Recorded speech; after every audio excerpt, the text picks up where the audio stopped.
एक बार महान वैज्ञानिक अल्बर्ट आइंस्टाइन ने कहा था, तर्क यानी लॉजिक आपको ए से बी तक ले जाएगा, लेकिन इमेजिनेशन आपको ब्रह्मांड के किसी भी छोर तक कभी भी ले जा सकती है। इसमें बिल्कुल भी समय नहीं लगेगा। हमारा ब्रह्मांड काफी बड़ा है, इतना बड़ा है कि इसके एक हिस्से से दूसरे हिस्से तक पहुंचने में प्रकाश की गति से चलने पर आपको 93 अरब साल लग जाएंगे। यानी आपकी आने वाली अरबों खरबों जनरेशन बीत जाएगी, पर आप ऑब्जर्वेबल यूनिवर्स को एक्सप्लोर नहीं कर पाओगे। ऐसे में अनंत ब्रह्मांड को एक्सप्लोर करने की तो आप कल्पना भी नहीं कर सकते। पर दोस्तों, आज हम अपनी कल्पना से ही अनंत ब्रह्मांड को एक्सप्लोर करने वाले हैं और इस सफर में आपको बहुत कुछ जानने को मिलेगा। इसलिए कुर्सी की पेटी बांध लीजिए, क्योंकि स्पेस वेदर बिगड़ने वाला है।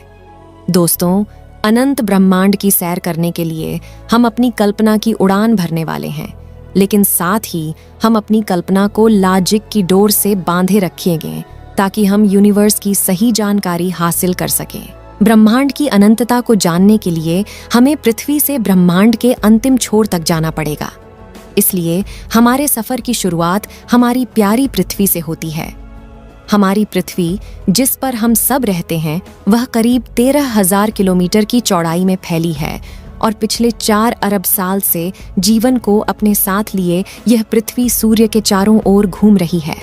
हमारा सूर्य हमें लेकर गैलेक्सी के सेंटर के चारों ओर घूम रहा है। पिछले 4 अरब सालों में सूरज ने अभी तक सिर्फ 20 बार ही गैलेक्सी के केंद्र के चारों ओर चक्कर पूरे किए हैं। ऐसे में आप समझ सकते हो कि गैलेक्सी कितनी बड़ी है। अगर हम पृथ्वी से सूरज की तरफ चले तो हमें 15 करोड़ किलोमीटर की दूरी तक चलना पड़ेगा। एक इंसान के पैदल चलने की स्पीड लगभग 5 किलोमीटर प्रति घंटे की है। अगर एक नॉर्मल आदमी सूरज तक पैदल यात्रा कर पाए तो उसे सूरज तक पहुंचने में 3,425 साल लगेंगे। लेकिन अगर हम प्रकाश की गति से चलेंगे तो हमें सूर्य तक पहुंचने में मात्र 8 मिनट का समय लगेगा। सूर्य खुद हमें लेकर 200 किलोमीटर प्रति सेकंड की रफ्तार से चल रहा है, लेकिन हमारा सूरज जिस गैलेक्सी में घूम रहा है वह खुद अपने अंदर ऐसे 100 से 400 खरब तारों का घर है। और यह इतनी बड़ी है कि इंसानों द्वारा बनाए गए सबसे तेज ऑब्जेक्ट यानी पार्कर सोलर प्रोब, जो कि लगभग 7 लाख किलोमीटर प्रति घंटे की रफ्तार से चलता है, उसे इस गैलेक्सी को पार करने में 20 लाख साल का समय लगेगा और सबसे तेज यानी प्रकाश की गति से 1 लाख साल का समय लग जाएगा। लेकिन प्रकाश से तेज गति संभव ही नहीं है, इसलिए हम अपनी कल्पना की उड़ान से आसानी से मिल्की वे के बाहर आ चुके हैं। दोस्तों, हम आपको बता दें कि मिल्की वे गैलेक्सी अंतरिक्ष में लगभग 600 किलोमीटर प्रति सेकंड की रफ्तार से चल रही है। यानी इतनी बड़ी गैलेक्सी ब्रह्मांड में कछुए की चाल से चल रही है। हमारे यूनिवर्स में करीब 200 अरब गैलेक्सी मौजूद है और इन सभी गैलेक्सी में अरबों खरबों तारे भी मौजूद हैं। इन असंख्य आकाश गंगाओं में हमारी धरती जैसे अरबों ग्रह मौजूद होंगे। हम एक संभावना जता सकते हैं कि इतने अरबों गैलेक्सी में एक ऐसा ग्रह भी हो सकता है जो बिल्कुल हमारी पृथ्वी जैसा हो और जहां हमारी तरह जीवन भी हो। अगर हम और आगे चलें तो हम अपनी कल्पना से ब्रह्मांड के बाहर पहुंच जाते हैं और हम देखते हैं कि हमारा यूनिवर्स 93 अरब प्रकाश वर्ष में फैला हुआ है, जिसमें सभी गैलेक्सी मौजूद है। और आप जानकर हैरान हो जाएंगे कि यह यूनिवर्स खुद भी लगातार फैल रहा है। हम इंसान इसे ऑब्जर्वेबल यूनिवर्स कहते हैं, यानी कि हमारी धरती से हम जितनी दूर तक ऑब्जर्व कर सकते हैं वह ऑब्जर्वेबल यूनिवर्स है। लेकिन यहाँ आकर कहानी खत्म नहीं होती, बल्कि यहीं शुरू होती है। सवाल ये है कि जहाँ पर हम खड़े हैं, क्या वह यूनिवर्स इतना ही बड़ा है? क्या इससे आगे कुछ नहीं है? वैज्ञानिकों के अनुसार हमारा यूनिवर्स ऑब्जर्वेबल यूनिवर्स से 250 गुना ज्यादा बड़ा हो सकता है। दोस्तों, अभी तक हम ब्रह्मांड को इससे आगे नहीं जान पाए हैं, लेकिन सवाल ये है कि यूनिवर्स के बाहर क्या है? क्या यह यूनिवर्स खुद अनंत है, यानी इससे बाहर कुछ नहीं है बल्कि यह यूनिवर्स खुद ही अनंत है? ये फिर इसके आगे और भी ऐसे कई यूनिवर्स हैं?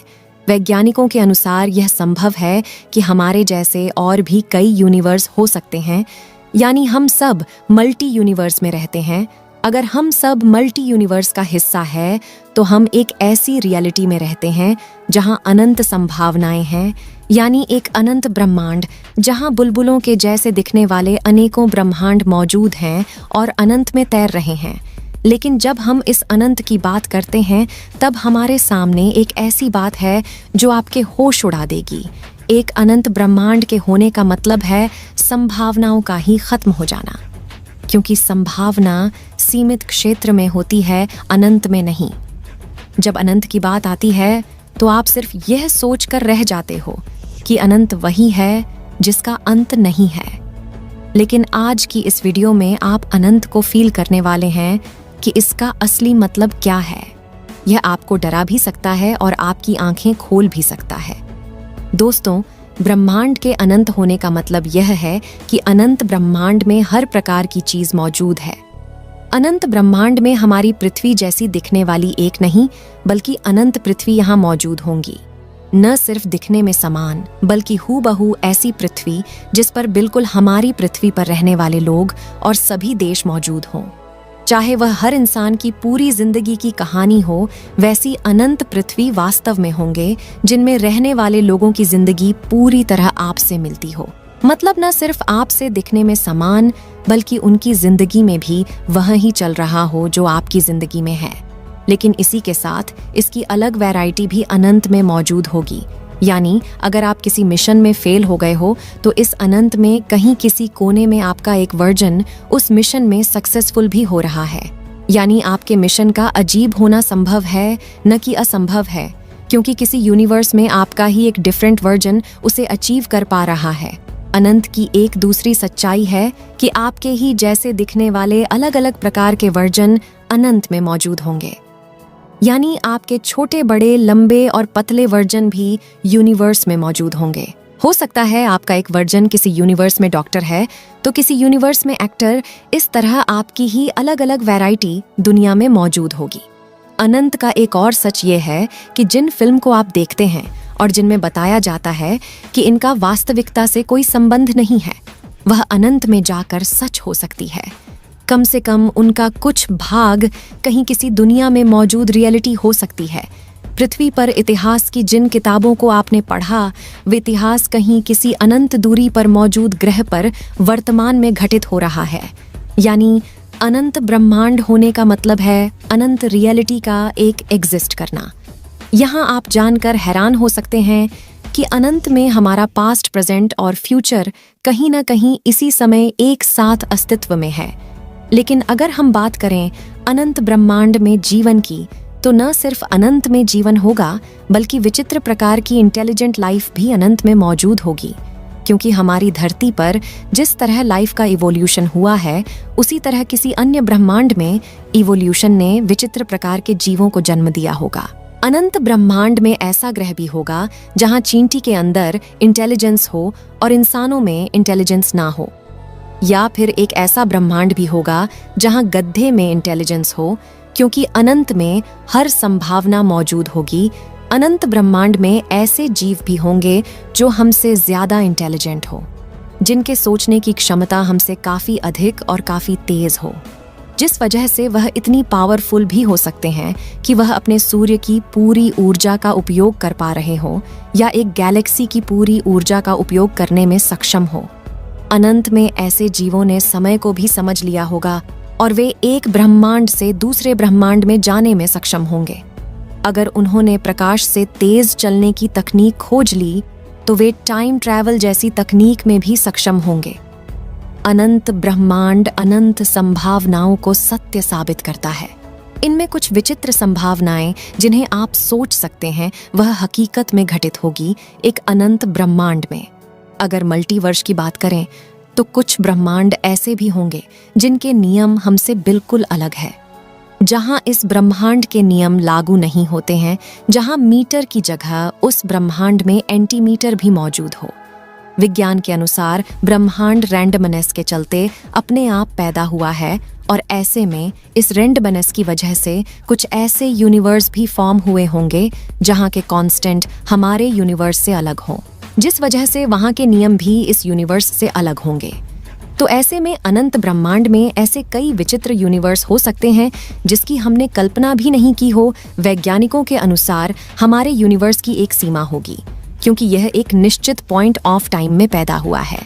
लेकिन यह भी एक अनंत का एक छोटा सा हिस्सा मात्र हो सकता है जिसे हम पूरा यूनिवर्स मान बैठे हों। इसलिए वैज्ञानिक यह भी मानते हैं कि एक अनंत ब्रह्मांड कभी पैदा नहीं होगा, बल्कि यह हमेशा से था और हमेशा रहेगा। इसे बनाने वाले किसी क्रिएटर की भी कोई जरूरत नहीं है, बल्कि यह एक सेल्फ सस्पेंड एग्जिस्टेंस का हिस्सा होगा। लेकिन अब एक सवाल जो आपके मन में चल रहा होगा, अगर ब्रह्मांड अनंत है तो इस अनंत ब्रह्मांड में हम इंसान किस वजह से मौजूद है? आखिर हम यहाँ क्यों एग्जिस्ट करते हैं? हमारा मकसद क्या है? इस अनंत के सामने अगर हमारी कोई हैसियत नहीं है तो इसके होने का मकसद क्या है? हम इस ब्रह्मांड में काफी छोटे हैं। ऐसे में इतना बड़ा यूनिवर्स हमारे लिए आखिर एग्जिस्ट ही क्यों करता है? यह सवाल वैज्ञानिकों के लिए सबसे बड़ा सवाल है। कुछ प्रोमिनेंट थिंकर्स ये मानते हैं कि उन्होंने यूनिवर्स में अपना मकसद खोज लिया है, जैसे एलन मस्क, जिनका मानना है कि ह्यूमन से मिला रेशन अब तक कई बड़े खतरों को झेल चुकी है और यूनिवर्स में अब तक हमें कोई लाइफ नहीं मिली है। ऐसे में क्यों ना हम पृथ्वी पर मौजूद लाइफ को ही आगे बढ़ाएं, इससे पहले कि लाइफ को नष्ट करने कोई एस्टेरॉयड आ जाए या किसी किताब में इवेंट में हमारा अस्तित्व खत्म हो जाए। इसलिए क्यों ना लाइफ को ही मल्टीप्लैनेटरी बना दिया जाए और हम सब अलग अलग ग्रहों पर रहने लग जाए, ताकि हम अपनी ह्यूमन सिविलाइजेशन को धीरे धीरे यूनिवर्स के अंतिम कोने तक फैला दें। लेकिन दोस्तों, फिर भी हमें इस सवाल का पूरा जवाब नहीं मिलता कि आखिर हम यूनिवर्स में एग्जिस्ट क्यों करते हैं, क्योंकि आखिरकार एक दिन हमें भी खत्म होना ही है। लेकिन मल्टीवर्स हमेशा रहेगा, इसीलिए हम इस मल्टीवर्स में क्यों हैं? आपको क्या लगता है कि भविष्य में वैज्ञानिक ऐसी कोई डिवाइस बना पाएंगे जिससे हम ब्रह्मांड के अनंत छोर की यात्रा कर सकें? अपनी राय कमेंट बॉक्स में जरूर बताएं। इस वीडियो को एक लाइक जरूर करें और अपने मित्रों तक इस वीडियो को शेयर करें ताकि उन्हें भी जानकारी मिल सके, और अपने भरोसेमंद चैनल को सब्सक्राइब जरूर करें और बेल आइकन को ऑल पर सिलेक्ट करना बिल्कुल ना भूलें। मिलते हैं किसी और नॉलेजेबल वीडियो के साथ। वीडियो को अंत तक देखने के लिए धन्यवाद।